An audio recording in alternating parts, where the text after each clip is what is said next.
عمل پیرا ہو جاؤ۔ اور آخر میں آپ کا وقت ہو گیا، لیکن یہ بات بتانی یہاں میں کہ کیونکہ 10ویں محرم الحرام قریب ہے، انشاءاللہ منگل کو 10ویں محرم ہوگی۔ ہمیں یہ پہلے سے جان لینا چاہیے کہ کون سے کام ہمیں 10ویں کے دن کرنے چاہیے جن کا ثواب ہے، اور کون سے کام نہیں کرنے چاہیے۔ جلدی سے سن لیں۔ پہلا کام یہ ہے کہ 10ویں محرم کے دن کسی یتیم کے ہاتھ پہ اس کے سر پہ ہاتھ پھیریں، مدد کریں، خدمت کر دیں، کیونکہ حضور نے فرمایا جس نے 10ویں محرم کو کسی یتیم کے سر پہ ہاتھ پھیرا، اس کی خدمت کر دی، جتنے بال اس کے ہاتھ کے نیچے آئیں گے اللہ اتنے درجے جنت میں بلند فرما دے گا۔ ایک اور کام یہ ہے، 10ویں محرم کے دن غسل کرنے سے روایت میں آیا جس نے 10ویں محرم کو غسل کیا اسے سوائے مرض الموت کے کوئی بیماری نہیں آئے گی، تو اس دن ہمیں غسل بھی کرنا چاہیے۔ تیسرا کام خصوصاً یہ ہے گناہوں سے توبہ کرنی چاہیے۔ اللہ کریم حضرت موسیٰ کلیم اللہ کی طرف وحی بھیجی، موسیٰ اپنی قوم کو کہو 10ویں محرم کو باہر نکلے مجھ سے سچی توبہ کرے، میں ان کے سارے گناہ معاف فرما دوں گا۔ تو ہمیں 10ویں کے دن خاص طور پہ توبہ بھی کرنی چاہیے۔ چوتھا عمل، 10ویں محرم کے دن آنکھوں میں سرما ڈالنا بیماریوں کے لیے شفا ہے۔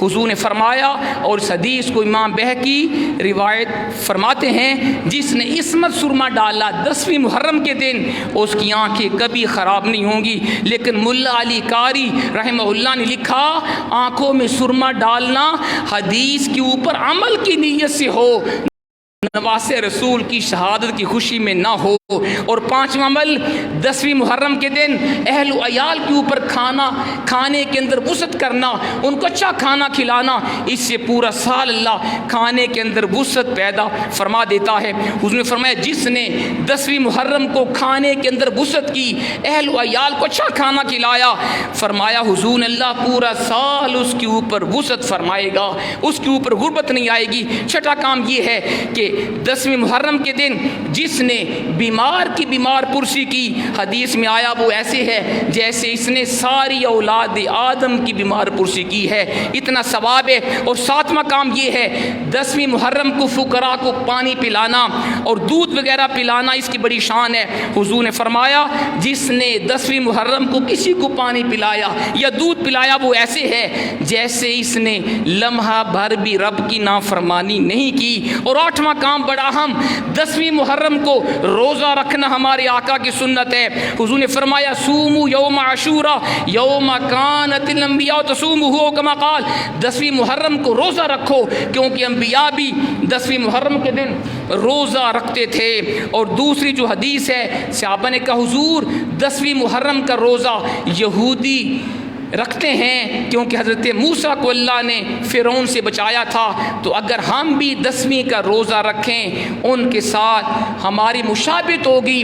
تو حضور نے فرمایا لائن بقیت الی قابل لاسومن تاسیہ، صحیح مسلم کے اندر یہ حضور کا ارشاد گرامی ہے، اگر میں آئندہ سال زندہ رہا میں نامی کا روزہ بھی رکھوں گا۔ تو ہمیں 2 روزے رکھنے چاہیے، نامی 10ویں کا روزہ رکھیں یا 10ویں 11ویں کا، یعنی آنے والی سوموار منگل کا روزہ رکھیں یا منگل بدھ کا رکھیں۔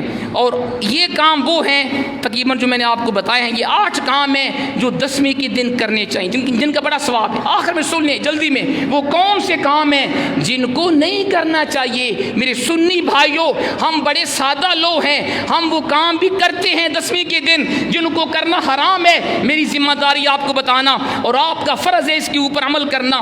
10ویں کے دن خاص طور پہ سیاہ لباس پہننا، سینہ کو بھی کرنا، کپڑے پھاڑنا اور بال نوچنا، ماتم کرنا، یہ حرام ہے، یہ نہیں کرنا چاہیے، یہ کرنا بھی حرام، اس کام کے کرنے والے کو دیکھنا بھی حرام۔ سنو حضور کا فرمان، حضرت عبداللہ بن مسعود اس حدیث کو بیان فرما رہے ہیں، اور یہ حدیث بخاری مسلم کی متفق علیہ حدیث ہے۔ سب سے حدیث وہ ہوتی ہے جو صحیح بخاری صحیح مسلم دونوں میں آئے، یہ حدیث دونوں کتب حدیث کے اندر موجود ہے۔ حضور نے فرمایا لیس منا من ضرب الخدود وشق الجیوب ودعا بدعو الجاہلیہ، او کما قال، وہ ہم میں سے نہیں ہے جو اپنے چہرے کو مارے، گریبان پھاڑے اور زمانہ جاہلیت کی طرح واہ ویلا کرے، وہ ہم میں سے نہیں ہے۔ اور دوسری حدیث جس کو امام بخاری صحیح بخاری کے اندر بیان فرما رہے ہیں، آپ فرمایا من لطم الخدود وضرب الصدور وشق الجیوب ودعا بدعو الجاہلیہ فلیس منا، جو اپنے چہرے کو نوچے، سینہ کو بھی کرے، گریبان کو پھاڑے اور زمانے جاہلیت کی طرف واہ ویلا کرے، وہ ہم میں سے نہیں ہے، اس کا ہمارے ساتھ کوئی تعلق نہیں ہے۔ ایک اور بھی حضور کا فرمان سن لیں، یہ حدیث بھی صحیح بخاری صحیح مسلم دونوں کے اندر ہے۔ آپ نے فرمایا انا بری ممن حلق وسلق وخرق، میں اس سے بری ہوں، میرا اس سے کوئی تعلق نہیں ہے جو مصیبت کے وقت اپنے بال منڈوائے، نمبر 2 بلند آواز سے روئے، نمبر 3 اپنے کپڑوں کو پھاڑے، اور آخر میں ایک اور حضور کا فرمان بھی سن لیجیے، یہ حدیث بھی صحیح مسلم کے اندر ہے۔ حضور نے فرمایا 4 چیزیں میری امت میں وہ ہیں جو زمانہ جاہلیت سے آئی ہیں، جن کا اسلام سے کوئی تعلق نہیں ہے۔ پہلی چیز اپنے حسب و نسب کے اوپر فخر کرنا، یہ زمانہ جاہلیت کا طریقہ ہے۔ دوسری چیز دوسروں کے نسب میں تان کرنا، یہ بھی زمانہ جاہلیت کا طریقہ ہے۔ تیسری چیز ستاروں سے بارش مانگنا، یہ بھی زمانہ جاہلیت کا طریقہ۔ اور چوتھی چیز حضور نے بیان فرمائی ونیاحہ، نوحہ کرنا، ماتم کرنا، یہ زمانہ جاہلیت کا طریقہ ہے۔